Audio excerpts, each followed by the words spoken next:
apparemment, il y aurait un langage un peu plus terre à terre, là. Un peu plus terre à terre, voilà. Là, on va partir un peu dans la tech. Ouais, qui vient un peu de l'IA quand même, hein. On a toujours lié. Non, même pas celui-là. Alors, pas celui-là. Ah ouais. Power BI va apprendre, ou on va pouvoir échanger avec Power BI dans une nouvelle langue. Je dirais grand merci à un grand monsieur et surtout à toute la communauté qui en fait dans Power BI on a beaucoup d'outils externes. En gros, on a Power BI qui existe, on a énormément d'outils externes autour.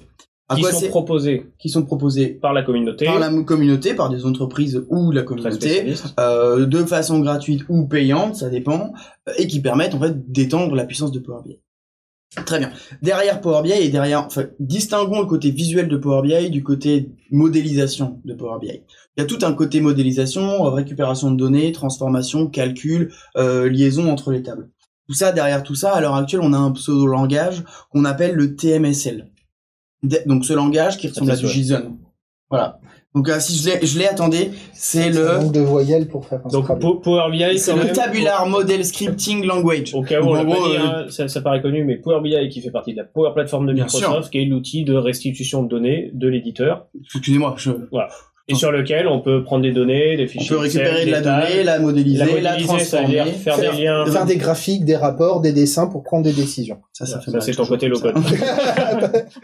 Oui, on clique. Mais pas que, et justement, c'est là la vraie raison.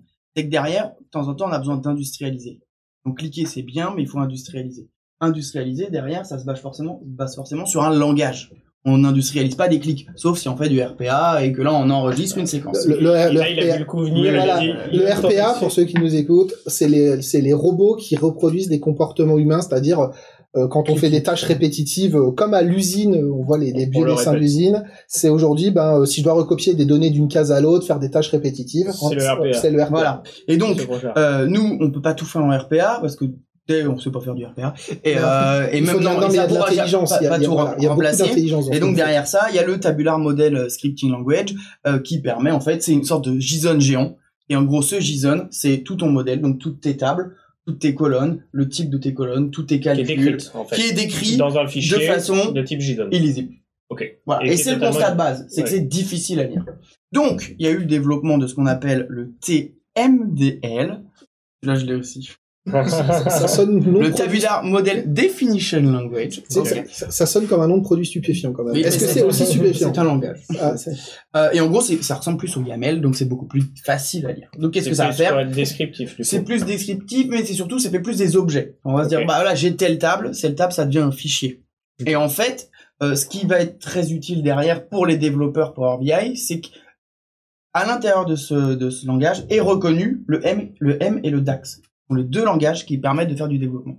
Donc avant, on devait les mettre entre guillemets et écrire quelque chose qui peut-être marchait, peut-être pas. Là, maintenant, avec ce langage, ça va faire comme un vrai développeur. Il va comprendre ce qu'on écrit. Donc déjà, ça a l'air, c'est une step en avant. C'est pas, ça va, il faudra plus, mais c'est une step en avant. Et la dernière step, c'est vraiment tout ce qui est CI/CD.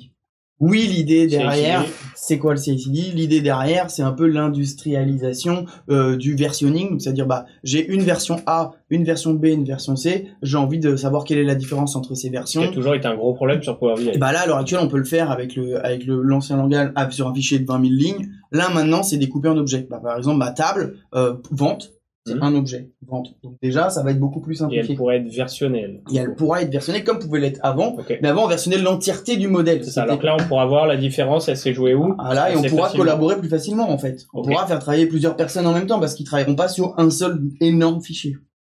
C'est ça la vraie différence. Donc pour l'instant, on en est au début. Il y a vient d'être annoncé. Ça a été annoncé il y a pas longtemps. Dans un salon aux États-Unis. C'est ça. Voilà, demain, le 28, on va avoir une conférence à 18h30 qui va expliquer comment ça fonctionne par le développeur qui a fait ça. Et Microsoft va à récupérer tout ça. Et c'est supporté par Microsoft. Alors ça, c'est intéressant. Et c'est d'ailleurs une des forces de la communauté Power BI, c'est que la communauté propose des outils d'amélioration des perfs, etc. Microsoft entend ce qui s'utilise et ce qui marche, et du coup, les valide, les supporte, voire les propose carrément dans l'outil pour certains. C'est ça. Et ça vient vraiment compléter la palette de Power BI. Donc là, c'est un nouveau langage qui est externe, mais qui vient d'être validé pour être supporté. Donc on pourra utiliser sans se poser de questions. Et en fait, donc pour l'instant, peut-être on pense au CI/CD parce qu'on se dit, on va pouvoir mettre ça dans GitHub pour stocker notre code et tout, et aller un peu plus loin. Bon voilà, on avance parce que c'est quand même ce qui pêche à l'heure actuelle dans Power BI. On peut travailler, mais on est encore très manuel. Donc, tout ce que tu viens d'expliquer la semaine dernière à tes clients ne sera plus bon demain.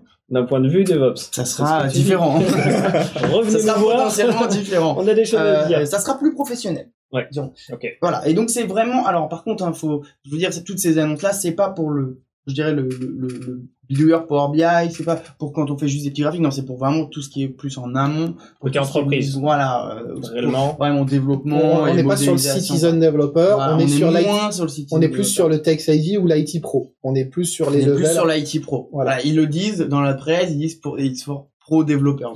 Mais du coup, ça rejoint tous ces sujets aussi low-code dont on parlait la dernière fois, c'est qu'il y a une place pour tout le monde, c'est que les citizen dev prennent une partie du travail actuel des IT pros, mais les IT pros ont des nouveaux outils pour aller plus loin et faire des choses encore mieux. Donc chacun, en fait, a sa jauge qui se déplace progressivement. Et notamment... Non mais nous on le voit, parce que le citizen dev, souvent il travaille seul sur son Power BI, ou en tout cas moins en groupe. Nous, quand on a des gros projets où on a plusieurs devs en même temps, en fait, on peut pas travailler de la même façon. On peut pas se dire le pair programming c'est rigolo, mais le trio programming ça devient compliqué. Ça va permettre de paralléliser les développements. On va pouvoir beaucoup plus paralléliser le développement du modèle de données et de sa transformation. On va pas encore pouvoir le développement du rapport. Mais par contre, la maintenance, tu parlais justement, tu passes d'un modèle unique de modèle de, comme tu disais, 20 000 lignes à modèle, à un modèle de maintenance table par table. Et en fait, ça de dossier. Et en fait, tu vas avoir des apports aussi pour les gens lambda, c'est-à-dire ce qu'on appelle les interruptions de service pour mise à jour. Les mises à jour, les risques sont moins élevés. Tu vas voir ta mise à jour sur ton modèle de données hyper ciblé. Tu casses une table. Mais en tout cas, depuis des années où on dit, finalement, un projet Power BI, c'est souvent une personne parce que c'est difficile de travailler à plusieurs sur un projet. Là, on pourra imaginer que sur des gros rapports à développer, on est sur des gros modèles de données, et on peut voir plus loin, sur tout ce qui est, vu que maintenant, avec le premium, on a le tabular, on est beaucoup plus en mode tabulaire, là. On avait parlé la dernière fois de Azure Analysis Services. Qui se déployait dans Power BI Premium, tout ça derrière c'est du modèle tabulaire, c'est pareil, quoi. Donc derrière on va trouver de plus en plus d'usages, certes techniques, mais on avance et on en saura plus demain. Donc une belle proposition de la communauté, tant mieux, grâce à la communauté. Grâce à la communauté, et d'ailleurs c'est une des forces de Power BI avec son forum IDs. Exactement. Microsoft écoute beaucoup ce qui est demandé, mais aussi ce qui est proposé. Donc là, un vrai pas en avant.